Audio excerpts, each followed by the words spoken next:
Video games are a remarkable way to both tell and experience stories. They invite you to enter worlds of action, fantasy, terror, and wonder. Not just a member of the audience, but an active participant. They are stories that are shaped not only by the visions of their creators, but by the choices you make as they unfold. They are changed by you, just as you were changed by them. This year, for the first time, Tribeca has selected 8 games. We hope they offer you a brief glimpse into the ingenuity and artistic scope that games have to offer the world, and why they belong at the forefront of our conversations about storytelling, both now and in the future. We can't wait for you to play them. Horror stories are often about seeing our deepest fears and anxieties made real in the form of ghosts, ghouls, and demons. But in the survival horror game Signalis, the true horror lies not in the shambling monsters you find lurking in a subterranean bunker or an alien planet, but in what lies beyond the limits of human comprehension. Revelations so dreadfully that can shatter the mind. This is the cosmic horror of Signalis.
Kena Bridge of Spirits is a rich, compelling tale of fantasy and adventure with themes of trauma and loss of forgiveness.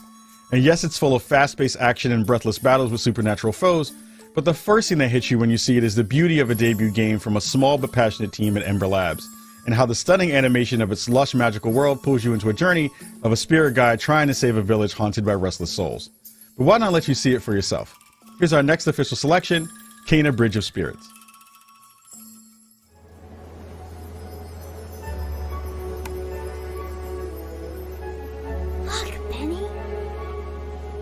Ground yourself. Feel the energy of the mountain. Draw on its power.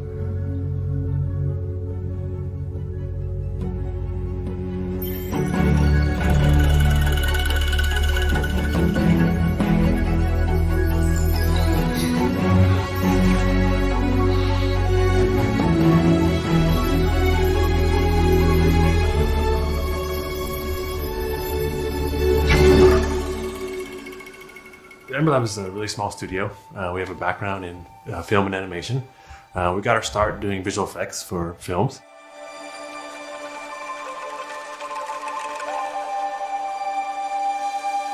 And then from there we grew into doing a lot of animated work for commercials.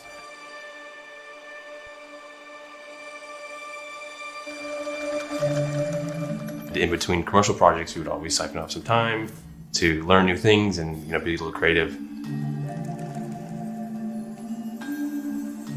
And over time, we decided that, wow, we have a real passion for games, and we wanted to throw our hat into the ring with our first project, Cana.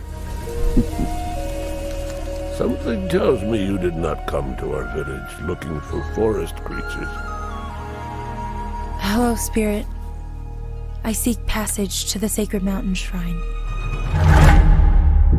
We've been playing games our whole lives together as brothers, and the action adventure games are sort of what we play together and we also enjoy. Yeah.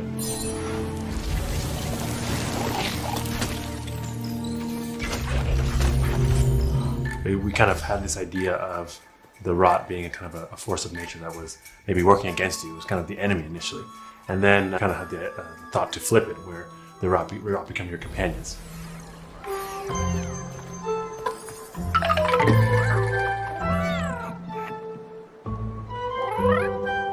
Come on. And that's when we kind of found that we had something kind of unique. It opened up a lot of cool mechanics, especially with the puzzles in the game.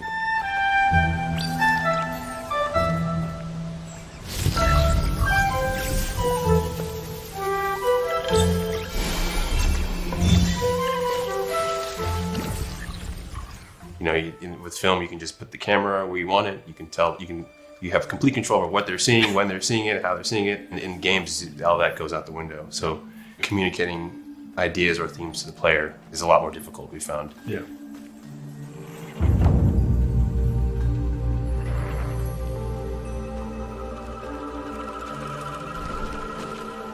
You have to be really sort of crafty in how you're getting communication to the player, especially when you're trying to do it through gameplay and not just always through cutscene. One of Tara's memories. I should see where it leads me. We love creating immersive experiences, and we try to really think about atmosphere and tone a lot when we're on the game development side.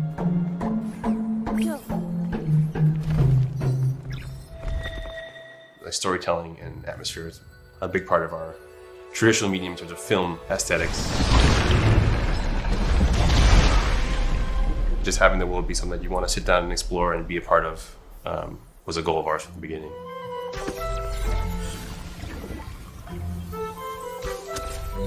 Having a nice team of really great animators who have worked together, I think, was paramount in terms of pulling off some of the storytelling we wanted to do with the game.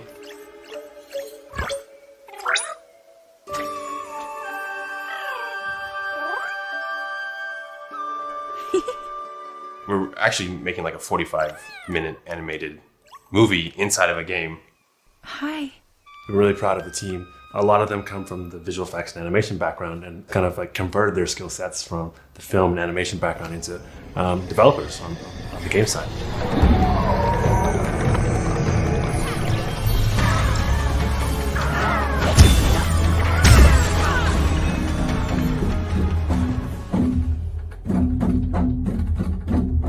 During the process of making the game, we also were introduced to a musical group called Sudamani. And we actually, Jason and myself went over to Bali to do recording for the soundtrack.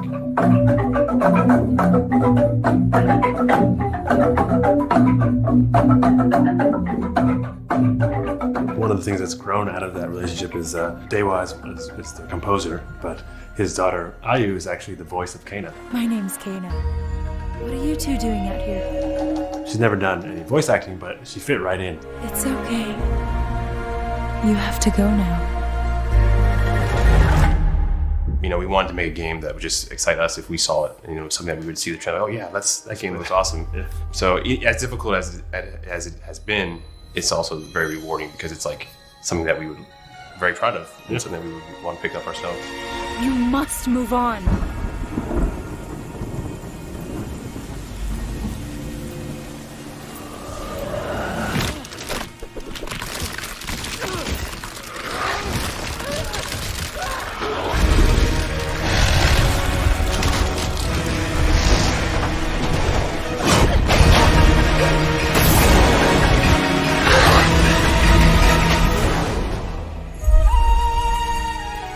The path of a spirit guide is a lonely one. Southern Gothic is a uniquely American storytelling tradition, blending magical realism with dark tales of decay in the American South. Norco adds a dash of sci-fi to the Southern Gothic stew, weaving cyborgs and artificial intelligence into pixelated Louisiana landscapes, where the sun sets heavy and orange over the swamps, and oil refineries blaze like torches in the night. It is a place where people, memories, and secrets have a way of getting lost and buried. Dig them up if you dare in the haunting and extraordinary adventure that is Norco.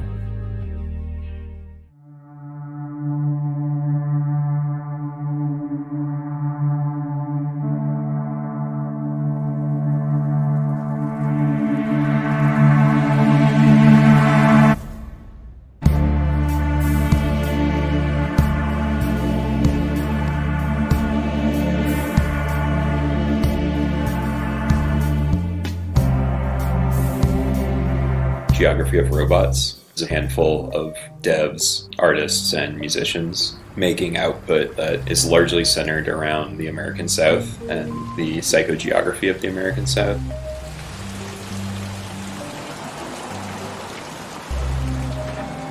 Another one. Our first release is a game called Norco, which is about my hometown of Norco, Louisiana. A small, very industrialized town about 25 miles upriver from New Orleans.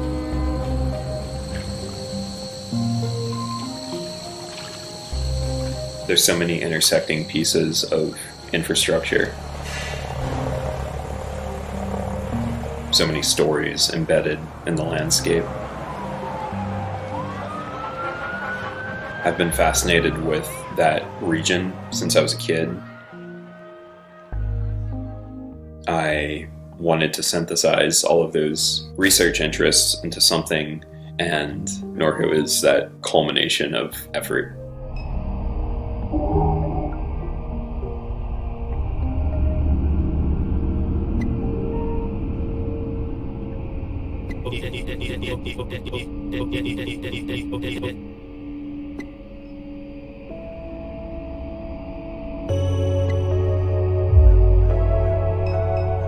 It draws from both reality and certain sci-fi tropes.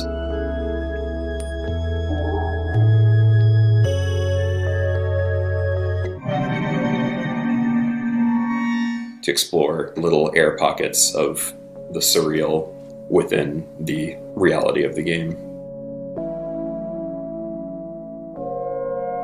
The primary benefit that we have working in this sort of adventure game, point and click genre is that we've got just decades and decades of iteration to build on within this genre, going back to the old Lucas games, Monkey Island and such.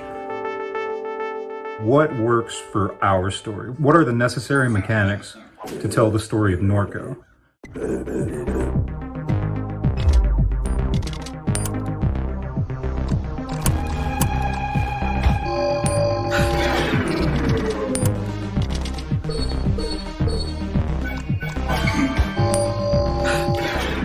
I was interrogating a lot of events and experiences from the past. I was playing a lot of 2D pixel art games at the time. A lot of traumatic events had occurred both in my personal life and the life of the region that I was exploring, and I thought there was a kind of hauntological element to using pixel art to tell those stories.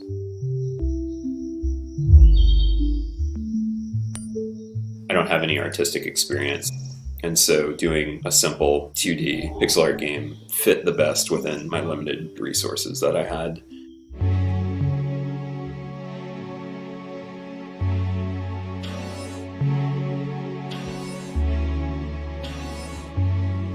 In the more recent years, big and small studios have really been pushing like what it means for player agency to take a front seat in a semi-linear narrative.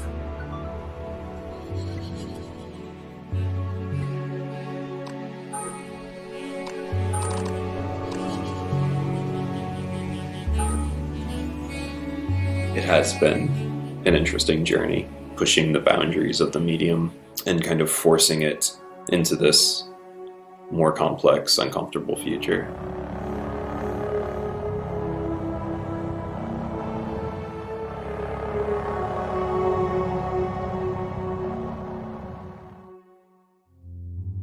In the handmade adventure game Harold Halibut, a spaceship full of people fleeing the Cold War crash lands in an alien ocean, where the sunken ship becomes a city that's forever stuck in the 1970s. And when I say handmade adventure game, I mean that in a very physical, tangible way. Every set, every character, every floorboard, and every coffee cup has been meticulously handcrafted from wood, clay, cloth, and metal to bring this gorgeous world to life. I'm pleased to introduce the stop-motion adventure, Harold Halibut.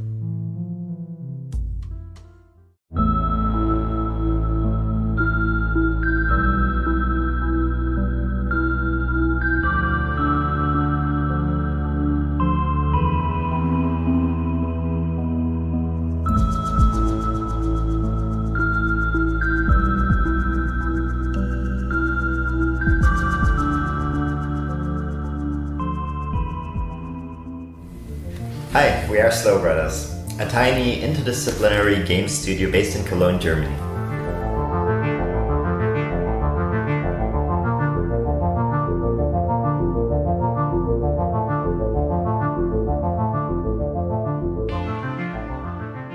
Harold! Stop daydreaming! And don't forget to fix the light after cleaning up the paint. Sometimes I do wonder what life would have been like on Earth. It's been about 10 years since we started game development. Some of us have a film background, and at that time we were kind of frustrated about the big budgets needed to produce a feature-length film, the dependencies to producers.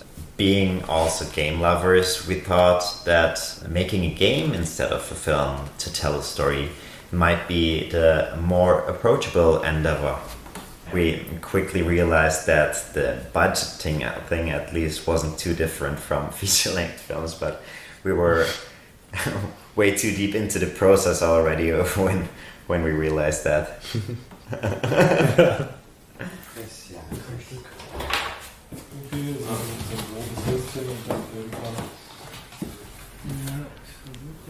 Our goal has always been to create an accurate recreation of a stop-motion film, to create a cinematic feel. And our initial approach was quite a lot of experimentation involved until we found our process that we use now, which is 3D scanning everything by using photogrammetry to create 3D models of the characters that we then animate using motion capturing.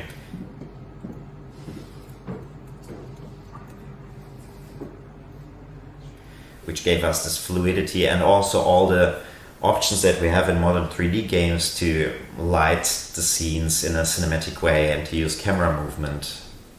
So it's even a little bit different than traditional stop motion animation, and we really liked this mix of the digital world and the analog world.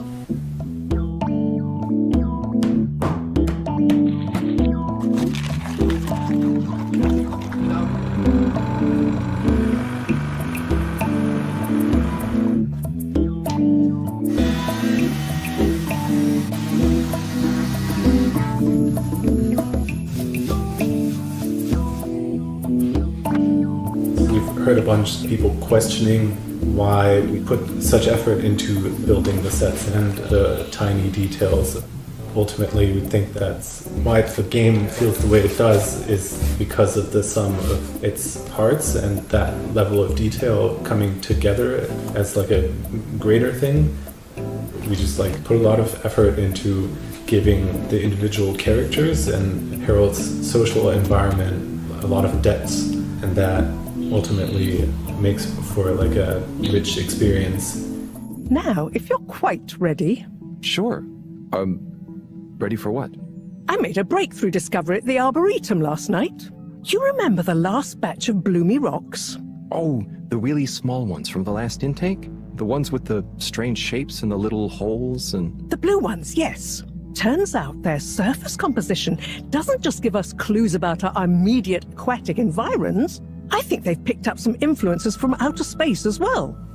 We create a relatable science fiction world instead of having a super distant sci-fi future where things are so different that it might as well be magic. It may have started with one man, but it took the hearts and minds of many more to make the dream a reality. That dream began at the height of the Cold War, when the world was on the very brink of annihilation. He conceived of an ark-like spacefaring ship. After 200 years, we finally arrived at our destination, only to find that the promising, watery planet contained no habitable landmass and dense toxic gases in the atmosphere.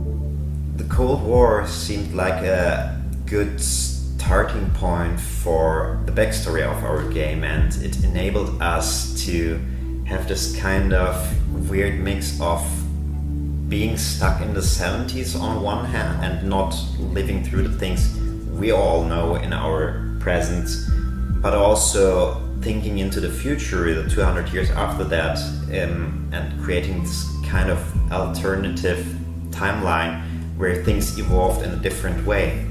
It's just that the professor and I need some sea rocks, filter rocks from older times that have come from the filters, and I feel like you might have one? Okay, look and listen here, Longy Long Pants. I shut the store for a reason, you know? While we have this overarching storyline in our game with multiple story arcs, Harold is only one part of this bigger story, and we always kind of focus on Harold's personal interactions, relationships and friendships of Harold. Harold! Good timing. You can explain things to the Major, can't you? Harold? Come here and explain things. So, Harry, how's life been treating you? Keeping fishy. What? Keeping busy. Okay. Harold. Is everything okay? And therefore really concentrated on providing a lot of depth in those characters for players to ultimately explore. Harold, won't you stay? The jog team won't be the same without you. Yeah, venga, Harold! You can't leave now, I just got here! Jog team, jog team, jog team! Go jog team. Come on, Harold! Keep up! Deep breaths, Harold! You're doing great! Guys, have you got any tips? Just keep on moving, Harold. You never know when you'll have to slow down. So keep going while you can.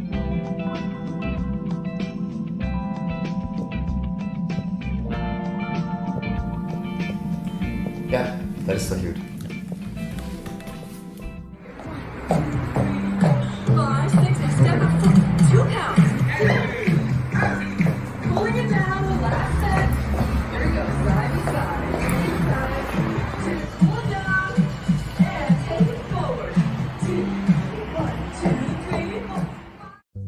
Imagine setting off across a vast desert on a rite of passage, with no one to share the long and lonely trip but your trusty hover bike.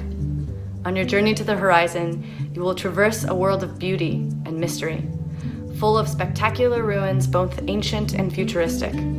This is the joy of exploration, the thrill of discovery. And if you listen to the stories of the people and places you encounter, perhaps a chance to learn what you came here to understand. This is Sable.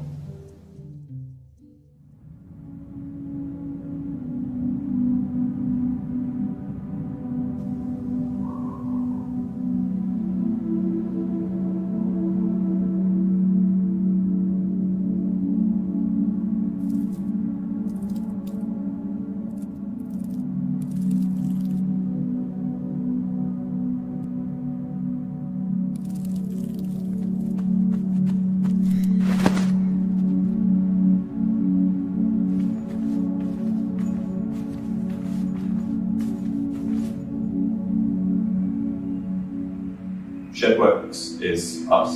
I'm Greg, this is Daniel, and we started out in my parents' shed.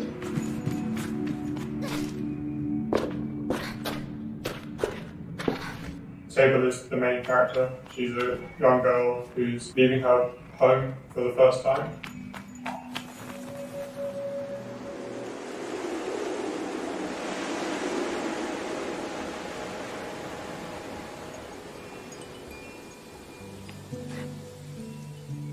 The gliding is what Sable embarks on as the story starts, and it's something that everybody who comes of age in the world of Sable does. It's how you find out what you want to become in life. Leaving your home behind and experiencing the world, meeting people, trying things, helping folks in need, and ultimately deciding what do I want to devote my life to.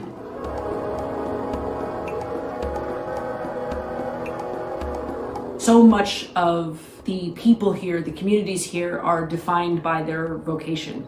You know, the desert that they live in is inhospitable, and so they've kind of had to come together and had to form groups around resources. And so Sable kind of goes from place to place, meeting different societies and cultures, built around completely different experiences of the same environment.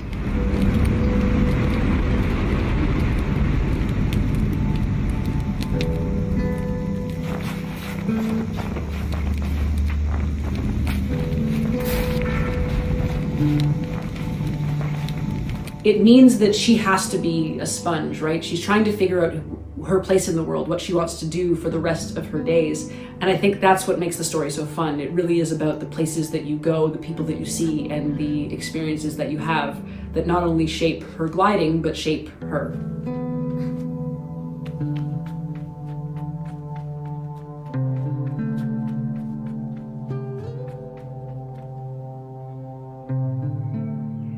My dad and Daniel's dad went to architecture school together. You know, our lives have kind of crossed a bit in that period. Your mum taught me art at secondary school.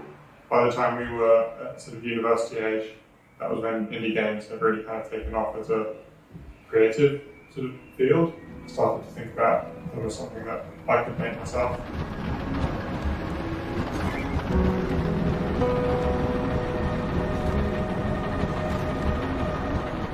I studied architecture, Daniel studied comparative literature, but neither of us had any experience making games before we started making games. We kind of went to the pub one time and had a chat about how because we had none of these industry direct connections to skills or experience, we thought we'd start our own internship, do our own internship in the shed. The initial thought was just, let's get some experience under our belt and see where we go from there. Somehow 6 years or so later, we're here now, still going. Yeah.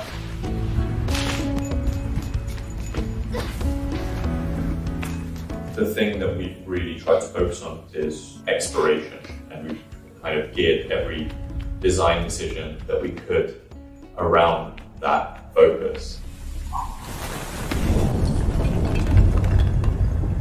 There's no real danger to the player in the game. It is quite relaxing in a way, but that doesn't make it less curious a world to explore, I think. I think the unique thing about it is how lonely it is, and the pace of the game is very laid back.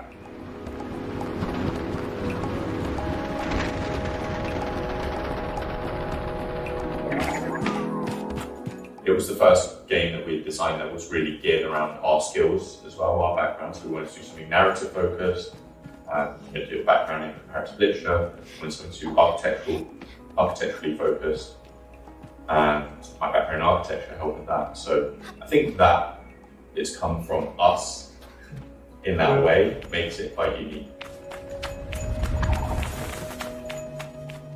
We draw from a number of references and influences, I suppose. I guess some of the most obvious ones are the visual ones, right? Stuff like Mobius or Tintin or Studio Ghibli, and those kind of pieces were always influential.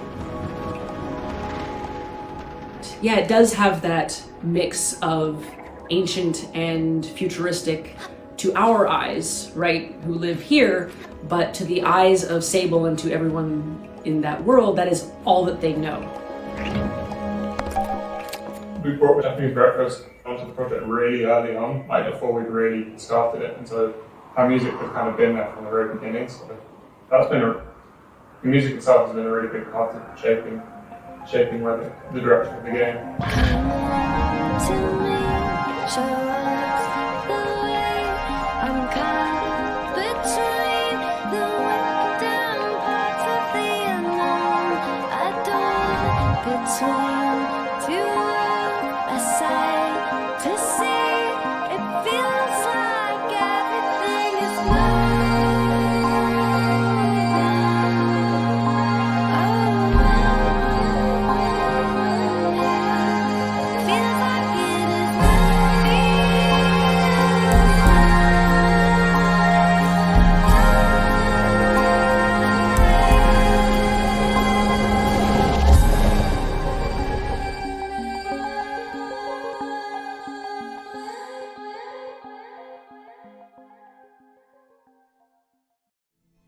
In the Gothic fairy tale Lost in Random, the world is divided into 6 shadowy realms, where every citizen's fate is determined by the roll of a cursed die.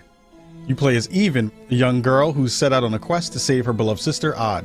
And with the help of your companion, a magical living die named Dicey, you'll find yourself battling your way through a dark wonderland, and if you want to win the game, you'll have to embrace the chaos and find a way to tip the odds in your favor. From the Odd and Even minds of Zoink Games, here is Lost in Random.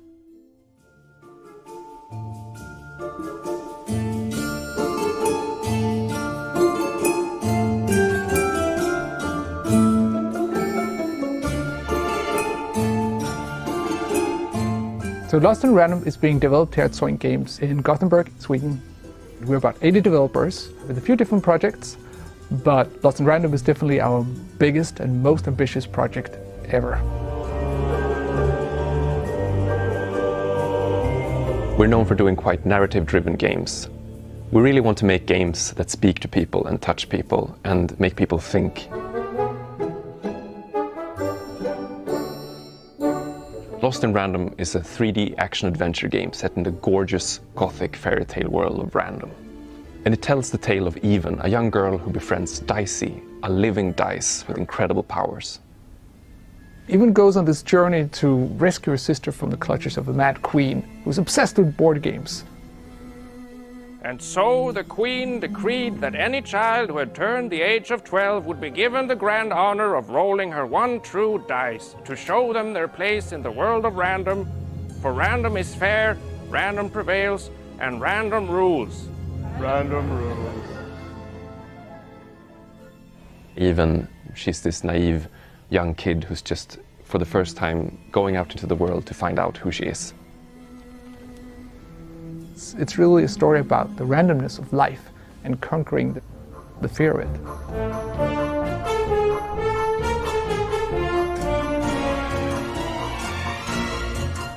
Even and Dicey are a really fun duo. Even is this quick to anger, but she's not one to hold grudges, but she can easily get into a fight. And Dicey is there to hold her back. Dicey, who is this cute puppy kind of character, his moment to shine is when you're in combat. When Even rolls Dicey, he becomes this kind of Swiss army knife of magical power. No, Dicey. They should be scared of us, right? We're really in love with this project. It's a great story, it's great actors, it's the innovative gameplay, and it just feels like everything is just so perfectly packaged together around the dice and this universe.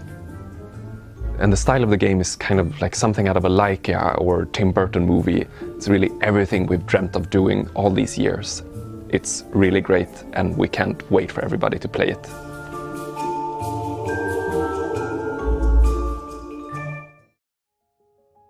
In the interactive thriller 12 Minutes, You play as a man who becomes trapped in a time loop, replaying the same 12 minutes of one fateful evening in his apartment over and over again. Each time you're going to have the chance to make new choices, learn what led up to those terrible events, and perhaps even escape them. It's a story that's not just about how choices matter, but about how some stories can only truly be told when they can change, even just a little bit, every single time you retell them. It was a joy to participate in this project and lend my voice to the main character, and I hope you have as much fun playing it as I did making it. I am very proud to introduce a game where the end is only the beginning. 12 minutes. I have a surprise for you. Okay.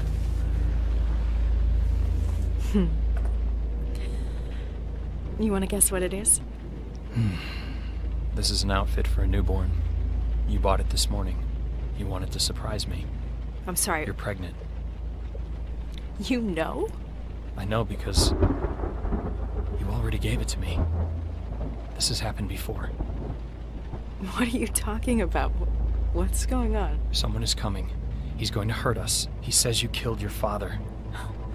I need to know what happened. Why are you doing this? My father died. Died of a heart attack?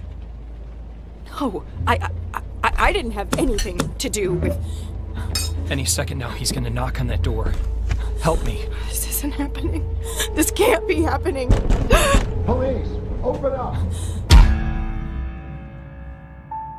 My name is Luis. I'm the creator of 12 Minutes.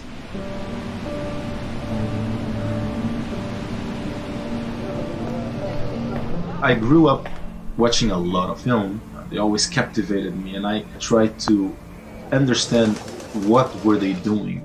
The pacing, the colors, the lighting, the composition, in order to create these emotions in me. What are the tools we have as game designers that allow us to do similar things? I think the biggest challenge is that usually when we think about narrative, we think about a linear progression. And in an interactive game, at least in 12 minutes, that information can come at any moment depending on what you've done. What's the occasion? I'll tell you over dessert. All right, I'm ready to get wowed by this dessert. Just give me 1 second. You know, I'm fascinated by the idea of if you knew what's going to happen, what would you do differently? 12 Minutes is an interactive thriller about a man trapped in a time loop. You come home from work, you're having an evening with your wife, then this cop shows up, he accuses your wife of murder. Hands behind your back, let's go. You try to stop him, you get beat up. Somebody help! Only to wake up back to the start of the evening. And then you have to use the knowledge of what you know it's going to happen to try to change the outcome and break the loop. Look, I know this sounds weird, but the day's repeating itself. What do you mean, repeating itself? I'm living the same chunk of time over and over again. Uh-huh.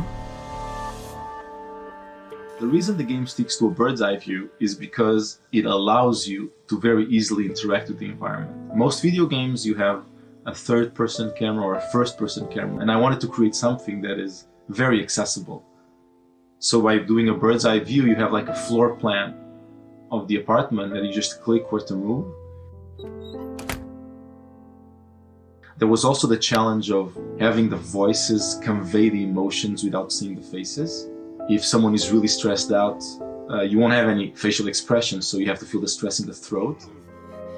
Particularly because you don't see our faces in it, you really are projecting whatever you're feeling onto the character. There's no facial expressions that are instructing you. Where you go in the game will, I think, depend on you as an individual. I just need some time to myself. Come on, babe, please, stop it. And if there's enough subtlety in the voice acting, in the movement, your brain will fill the rest. Because actors think in terms of motivations. You know, what's my motivation for this scene? And workshopping with them, figuring those things out, allows the characters to become alive and become meaningful in the way they behave. Look, I didn't mean to. This is never what I wanted. No, come on. I warned you. Look, you can't do this. It will be different things for different people. There are so many versions of the story that will either reveal something or show something, and you as the player are revealing how you deal with truth, how you deal with other people's truth. Working in interactive medium, you can make a story that becomes very personal to you, right? You're not passively looking at what's happening and processing. You're actually deciding.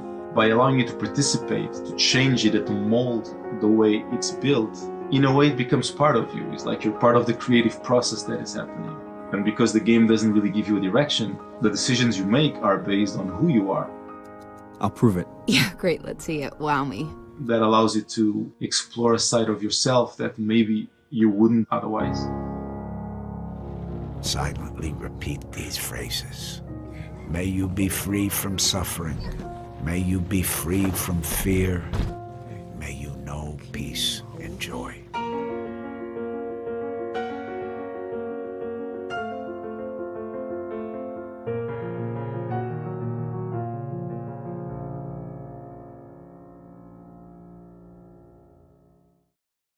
If you're not familiar with The Big Con, a coming-of-age comedy adventure about a teen in the 1990s, well, let me explain. You play as Allie, a high school junior who learns that her mom is about to lose her video rental store to loan sharks unless they come up with over $90,000 ASAP. Well, there's clearly only one thing you can do.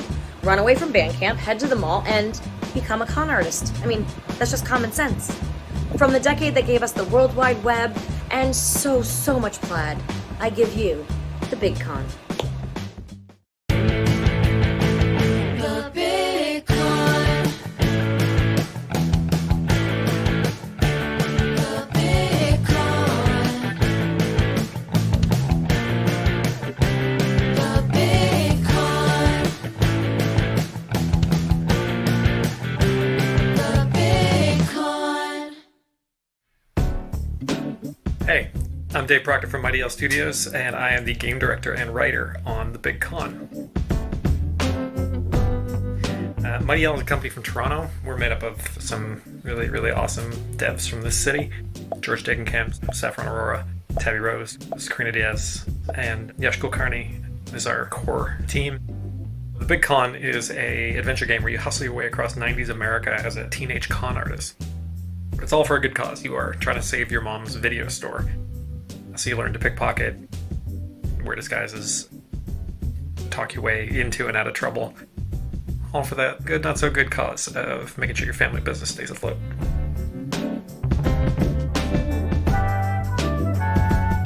You know, one of the toughest things about making this game was selling people on the non-violent crime aspect of it. Games with guns don't bat an eye, but you know, the moment you have to steal an old lady's wallet, people start to think maybe there's something wrong with you, which is fine. That's part of the fun of making this. It really helps us make something that, you know, challenges people and challenges ourselves, and hopefully helps us find a little bit of in-between in a story like this. Ultimately, Allie's doing crimes for a good cause, and you know, writing a funny and heartfelt story kind of helps justify those actions. So, you know, on the one hand, we get to make a game that we've never seen before, which is a con artist video game, and on the other hand, we get to kind of couch that in a conversation about small businesses surviving, and you know, a story about a mother and a daughter. And between that and the 90s, it really informed like what we were capable of coming up with in terms of this relationship. Like, who is Linda, Allie's mom, who raised her as a single mom and kept a business together and is tough as hell, and what is that person like, and what is her daughter like? How do they play off against each other? Allie can be, you know, she can be a teenager, she can be rough, she can be sarcastic. And this is something that we really wanted to see, and I think it brings a lot of truth to the game.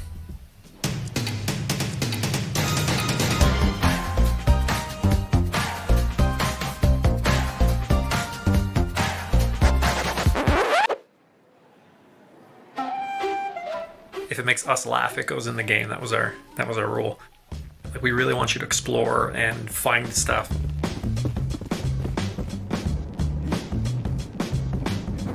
Random conversations with people that, you know, some people might see, some people might not. It makes us happy knowing that it's in there.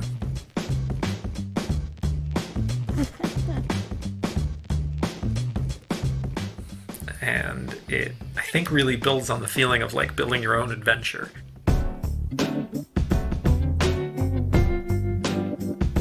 The 90s are just not they're not as done in video games, so we wanted to do it. We wanted to get in there. The 90s are a time when you don't have cell phones, you don't have the internet, you don't have the ability to look this stuff up if you need to, and it makes it a little bit more believable that you can be a traveling con artist, which I think is part of the charm. And so, you know, with the 90s means that we also get to do this ribbon, colorful palette that Saffron put together. I watched a lot of cartoons growing up.